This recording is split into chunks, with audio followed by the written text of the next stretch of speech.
अध्याय 12। ध्वनि तरंग। ध्वनि तरंग अनुदैर्घ्य यांत्रिक तरंगे होती हैं। ध्वनि तरंगों की आवृत्ति परिसर। पहला, अवश्रव्य तरंगे इंफ्रासोनिक वेव्स। 20 हर्ट्ज से नीचे की आवृत्ति वाली ध्वनि तरंगों को अवश्रव्य तरंगे कहते हैं। इसे हमारा कान सुन नहीं सकता है। इस प्रकार की तरंगों को बहुत बड़े आकार के स्रोतों से उत्पन्न किया जा सकता है। दूसरा, श्रव्य तरंगे ऑडिबल वेव्स। 20 हर्ट्ज से 20,000 हर्ट्ज के बीच वाली आवृत्ति वाली तरंगों को श्रव्य तरंग कहते हैं। इन तरंगों को हमारा कान सुन सकता है। तीसरा, पराश्रव्य तरंगे यानी कि अल्ट्रासोनिक वेव्स।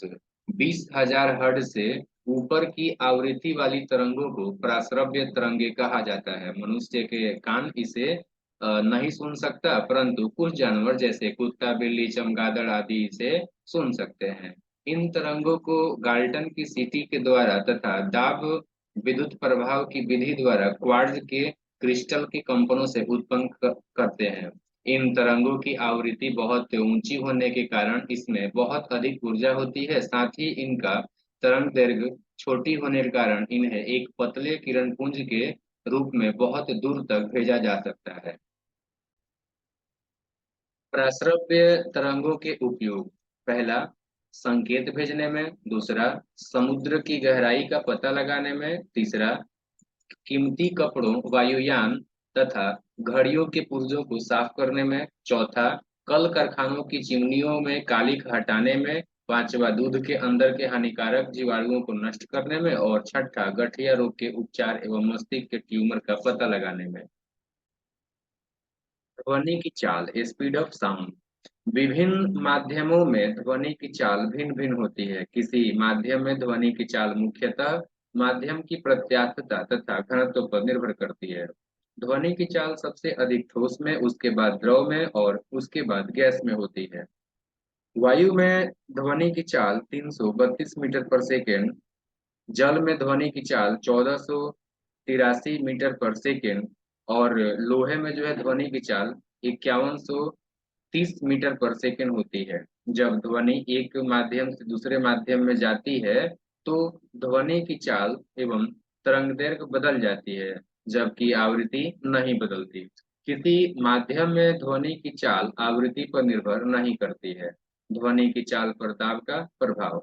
ध्वनि की चाल पर दाब का कोई प्रभाव नहीं पड़ता है, अर्थात दाब घटने या बढ़ने पर ध्वनि की चाल अपरिवर्तित रहती है।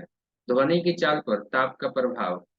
माध्यम का ताप बढ़ाने पर उसमें ध्वनि की चाल बढ़ जाती है। और वायु के अंदर प्रति 1 डिग्री सेल्सियस जो है ताप बढ़ने पर ध्वनि की चाल 0.61 मीटर पर सेकंड जो है ना वो बढ़ जाती है। ध्वनि की चाल पर आर्द्रता का प्रभाव। नमयुक्त वायु का घनत्व शुष्क वायु के घनत्व से कम होता है, अतः शुष्क वायु की अपेक्षा नमयुक्त वायु में ध्वनि की चाल अधिक होगी। ध्वनि के लक्षण यानी कैरेक्टरिस्टिक्स ऑफ साउंड। ध्वनि के मुख्यतः 3 लक्षण होते हैं। पहला, प्रबलता। दूसरा, तारत्व। तीसरा, गुणता। प्रबलता की बात करें, लाउडनेस, तो प्रबलता ध्वनि का अभिलक्षण है जिसके कारण कोई ध्वनि तेज या मंद सुनाई देती है। ध्वनि की प्रबलता स्तर व्यक्त करने का मात्रक फोन है। तारत्व यानी पिच। तारत्व ध्वनि का वो लक्षण है जिससे ध्वनि को मोटी यानी कि जो है या पतली जो है कहा जाता है। तारत्व आवृत्ति पर निर्भर करता है। ध्वनि की आवृत्ति अधिक होने पर तारत्व अधिक होता है और ध्वनि पतली यानी श्रिल होती है। वहीं आवृत्ति कम होने पर तारत्व कम होता है और ध्वनि मोटी यानी ग्रेव होती है। तीसरा है गुणता यानी कि क्वालिटी। ध्वनि का वो अभिलक्षण जिसके कारण हमें समान प्रबलता और समान तत्व की ध्वनियों में अंतर प्रतीत होता है, गुणता कहलाता है। ध्वनि की गुणता सन्नादी स्वरों की संख्या, क्रम तथा आपेक्षिक तीव्रता पर निर्भर करता है। नेक्स्ट, ध्वनि की तीव्रता। माध्यम के किसी बिंदु पर ध्वनि की तीव्रता उस बिंदु पर एकांक क्षेत्रफल से प्रति सेकंड तल की लंबवत गुजरने वाली ऊर्जा के बराबर होती है। ध्वनि की तीव्रता व्यक्त करने का मात्रक बेल है।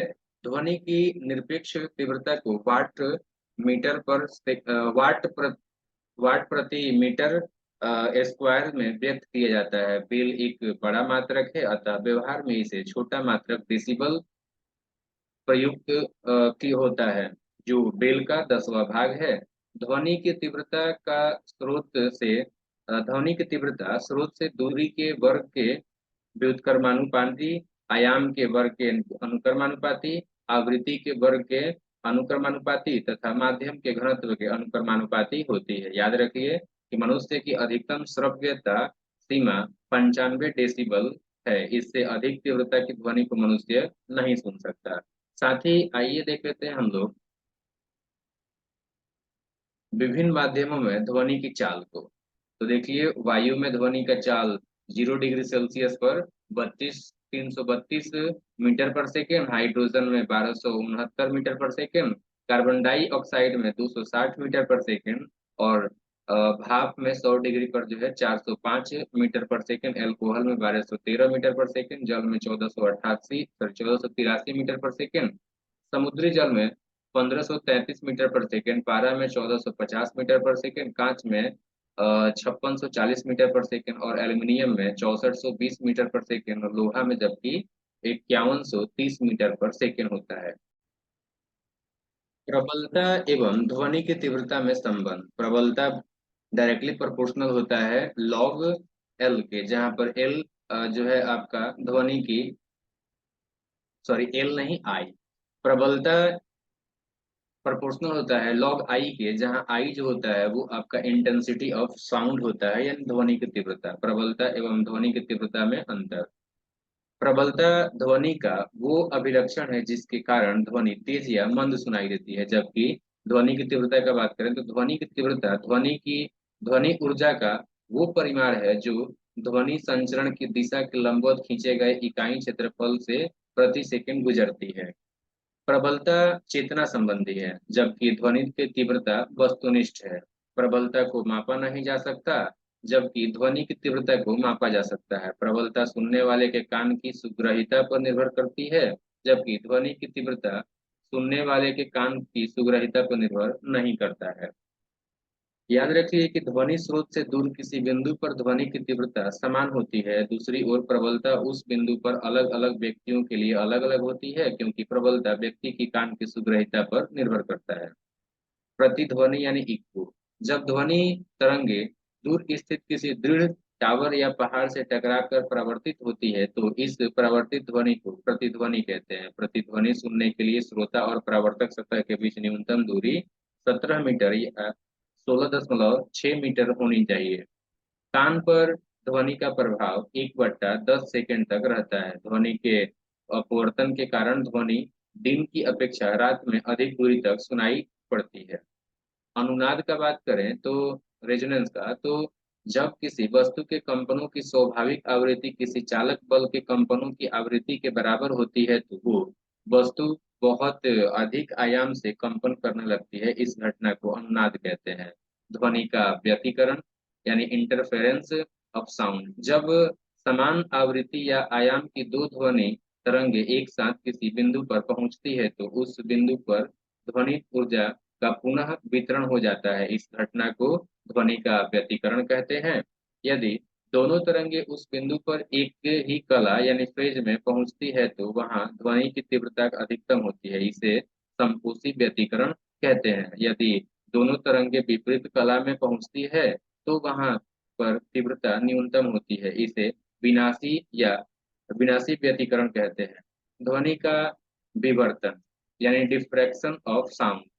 ध्वनि का तरंग दैर्घ्य 1 मीटर की कोटि का होता है। अतः जब इसी कोटि का कोई अवरोध ध्वनि के मार्ग में आता है तो ध्वनि अवरोध के किनारे से मुड़कर आगे बढ़ जाती है। इस घटना को ध्वनि का विवर्तन कहते हैं। नेक्स्ट है डॉपलर प्रभाव या डॉपलर इफेक्ट।